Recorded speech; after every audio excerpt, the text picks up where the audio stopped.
Hello and welcome to scrapping.station.com. This video will be all about assembling my August card kit. It's a Snowman easel card. Very easy to put together. We have all the elements. After I get through assembling, I'm going to show those of you that want to try and recreate from scratch all the tools that were necessary. And then at the very end of the video, I'm going to talk about kind of adding a little pizzazz, artistic flair, which for August, it's all about artistry without having to be an artist. So let's get started. I'm going to move the camera over my shoulder and talk about the elements of the card kit and then take it from there. Okay, here I've separated out all the materials that are necessary to create a single card. So you should have 2 of each, and then of course plenty of snowflakes so you can decorate the inside and the outside just like in the sample. So anyway, you've got your base cardstock with this white embossed snowman on the inside of the card. Then we've got the Baja Breeze embossed snowman for the outside. We're going to trim all the way around him. Then we've got this little snow mound, which I've made wide enough where if you wanted to go end to end, you could do that, or you could just trim around the image. So that's up to you. I'm going to leave about probably a 1/4 inch centering that on each side and then continue with this mound. And that's going to hold up this when we tuck it in so we can have our snowman. You have dimensionals. I've got 1 rhinestone here for the center of your snowflake. You've got your front panel, which is embossed, so this has some height on it, and then this back panel to mat this front. So, of course you have your glue and paper snips. So what I'm going to do before I come back is I'm going to trim this up the way I want to. I'm going to trim this guy. I'm going to glue this front to this mat, and then I'm going to decide which snowflakes I want on the front. And I think I'm going to put the silver and the smaller white and that guy, and then on the bottom I may or may not choose to do that. I don't think so. I think I'm just going to leave it as is. So when we get back, I'm going to have all these things just layered. This is just glue. I'm not using any of my dimensionals. I'm going to have him trimmed and this guy trimmed, and then we'll continue on our way. I'll be back in a second. Okay, I have everything glued down, and now the only thing I have left to do is to prop up these guys using my dimensionals and then attach this panel to the front. Okay, so first I'm going to start with this snowman, and I want him to hang pretty much in the unembossed portion of this card panel. So I'm just going to use 2 dimensionals and get him on that front panel.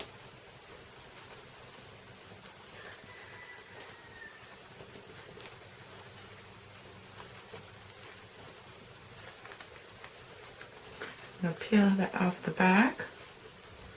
And then once again, I want him in this blank space pretty close to the bottom. Okay, and there he is.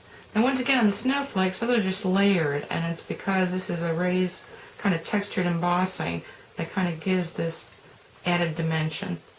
Okay, before I do the inside, close the front, and I just want to glue this bottom portion so that when the card is lifted up, it will stick up like so.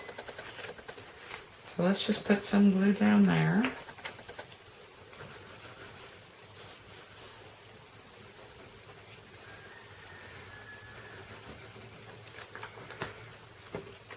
And make sure it's square. And I've left about 1/8 of an inch on each side. Okay.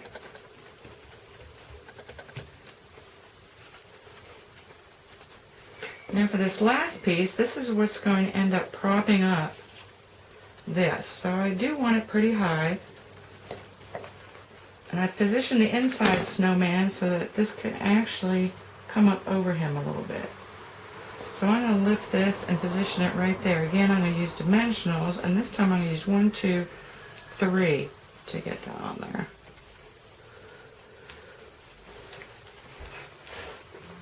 And you should have plenty in your kits to do that. And while I'm sticking this on there, I use some of my leftover snowflakes just to embellish the inside a little bit. And I actually had another snowflake left, so you will have leftovers unless you just go crazy. But I mean, do what you think looks good. So once again, I'm going to lift this up a bit. And you do have room before you press down to kind of lift up a little bit and reposition, which is nice. And once you squish them down, it's kind of hard. Okay, so now I've got that lifted up, and that's all there is to it. So let's see. So when it's closed, I mean, real pretty. And you can see it's got several elements that give it shine. That brushed silver cardstock's great. And then, like so. And that's all there is to it. Of course, this is the first card. You can make a second card. And have fun with it. Now I'm going to, for those of you that want to build from scratch, I'm going to take a look at all the tools that were used to create all these elements. I'll be back in a second. Okay, if you're creating this design from scratch, you're going to need cardstock and coordinated ink. Now I use my Baja Breeze, so I've got the Baja Breeze cardstock. It's cut at 4 1/4 by 11. You score it halfway and then halfway again for your easel. For the front panel, I use my brushed silver, and then for the snowman, I use my Whisper White cardstock. Now my textured embossing folder was the Northern Flurry, and that is still available. And my embossing patterns were the white and then the clear. So when I embossed the snowman for the outside, I first stamped, and these are my stamps here. I got a couple snowmen and then this one. But I first stamped in Versamark and then put it in my Baja Breeze and then did the heat embossing. For the textured impressions, I used my brayer and the ink, and then braid the flat side, or ink the flat side, and that created these snowflakes popping out in white. And then, of course, I have my Jewel Basics and dimensionals. And then for die cuts, I used my strip of snowflakes. Now I had several to choose from. I also have punches, snowflake punches, and other die cut snowflakes. So anything where you can get 2 or 3 different sizes for the outside and also the inside of your card. And of course my Big Shot die cutting machine. So anyway, I think that was pretty much everything put together. So have fun. And again, you don't have to use Baja Breeze. It's really any kind of cardstock, color cardstock, a metallic, and then of course coordinating ink for your cardstock. And I think it'll work just as well, like in purples or reds or whatever color you want to do. So anyway, have fun, and thank you for watching.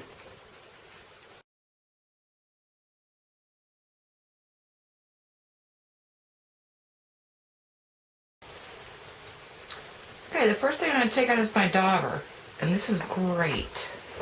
You don't ever want to be without. And if you want to be anal, you can label these with the exact ink color, but I think blue is blue, brown is brown, and as long as you can blow on it and no ink comes off, or just a little bit of ink comes off, I think you're okay to go. So the first thing I want to do is edge this with my Baja Breeze. So I'm going to pull it in, just dab it along there. And this can be as strong a color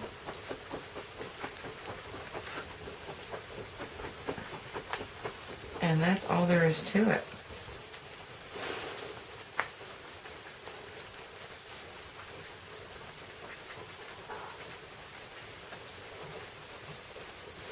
And if you're going to do that, I also want to take my base card and I'm going to do the same thing.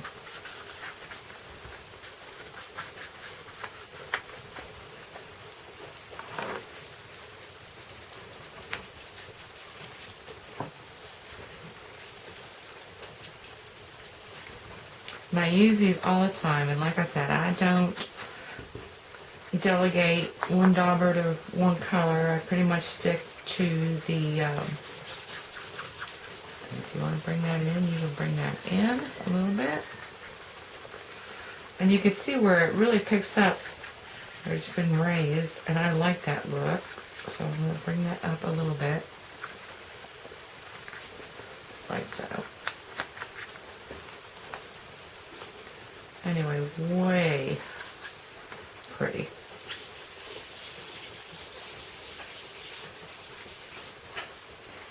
And this just takes it up another notch. So I've got this and that. Okay, I'm going to close that, and now we'll work on these embossed snowmen. And I created two, because in case I do something that I don't like, I want to be able to have another one. And I pulled out, if you've got watercolor pencils, fine. That works well too. I've got the watercolor Wonder crayons, which I'm going to use. And then I have another set of watercolor pencils that my daughter's left with me. Thank you. And then Stampin' Pastels also work to add color. And of course, you've always got your ink pad. They can do that as well. So I'm going to introduce, because I don't have a Baja Breeze, turquoise. So I'm going to put some of that on my snowman, and you don't have to worry because this emboss resists anything I'm going to do.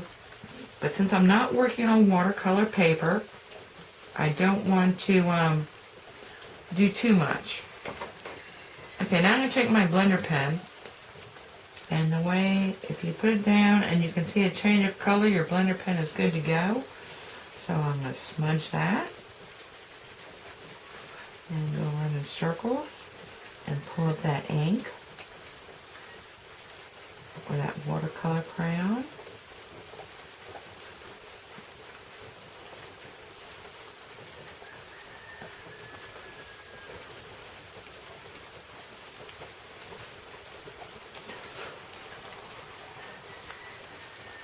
And that's as simple as that gets. I'm going to add a little more to his face.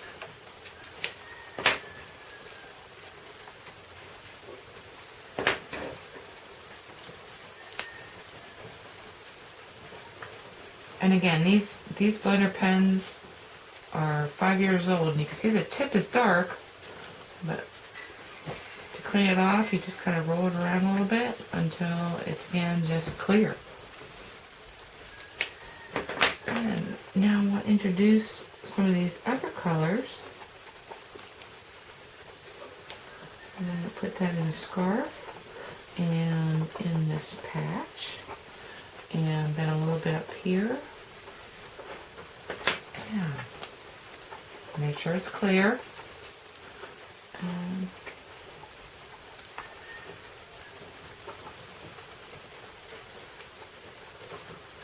just smudge all of that.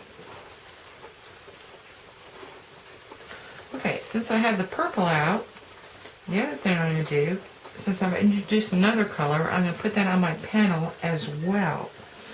So I'm going to throw in some of this purple around here. And then blend. And actually, since I have this going out, I'm going to blend outward.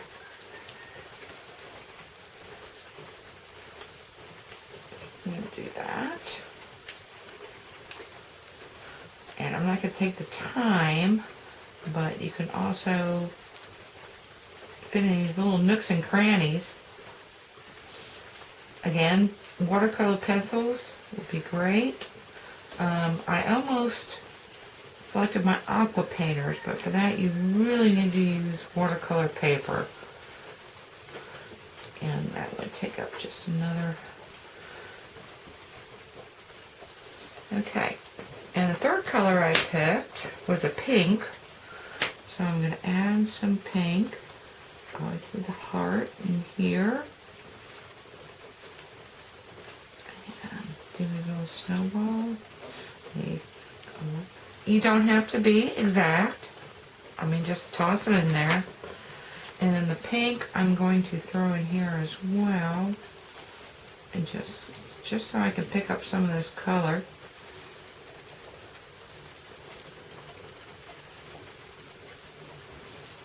And maybe just a little bit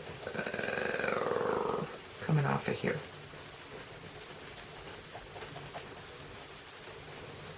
So this guy's going to have a little more pink coming down. Anyway, grab my blender pen, make sure it's clear.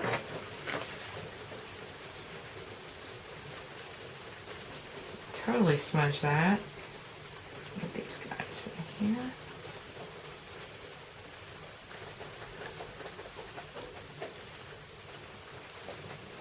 And just, I mean, a great look. I'm not an artist. It didn't take much. And now I'm going to bring this pink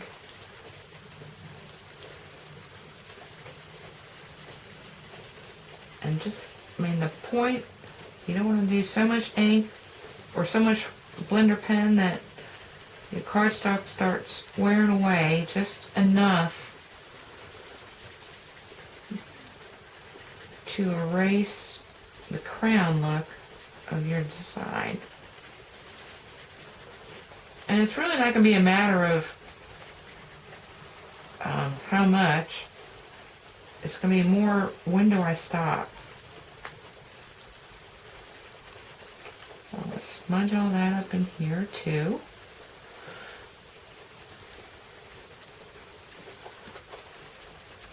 Oh, really pretty.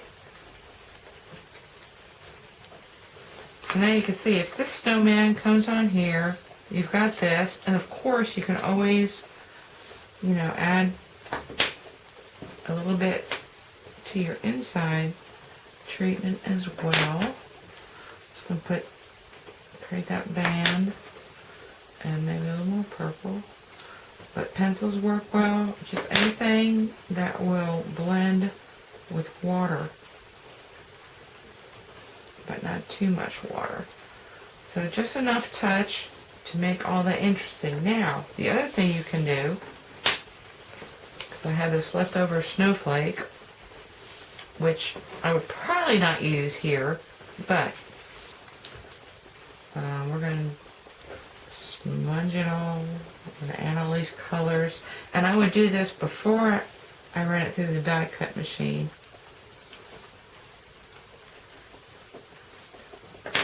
Just on one square piece, but we're just going to show.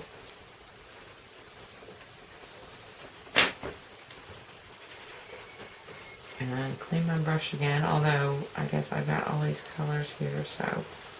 And we're just going to wash that out a little bit. The great things about blender pens is you don't really need watercolor paper as long as you're careful.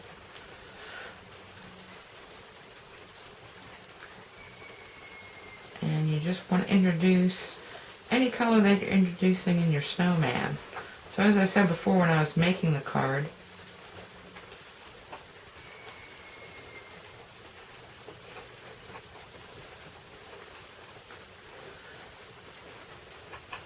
you could use a different set of colors, but just enough to give that hint to make it all work together. So then that would go on there. Actually, I would probably use this for the centerpiece, but and you can see I'm using all the same colors. Actually, I think I would like a little more purple in here, and I mean, really it's more a matter of when to stop, because it's so easy.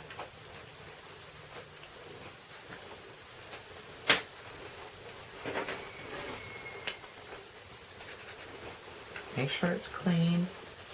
I'm going to introduce a little bit of more of my purple.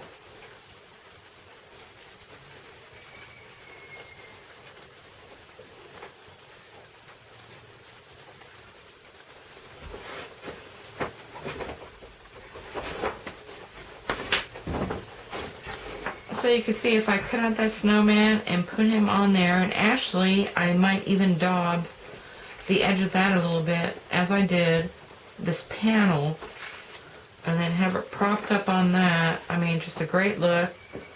Just a little bit more to it, but easy peasy, and yeah, you don't have to be an artist to create these effects. So for August, keep looking, because I'll be creating videos on how to use these products as well as the brayer. These are on my August picks in scrapbookingstation.com. Love you to check it out. And like I said, I'm going to be introducing more and more videos over the course of the month. Thank you for watching. Be back.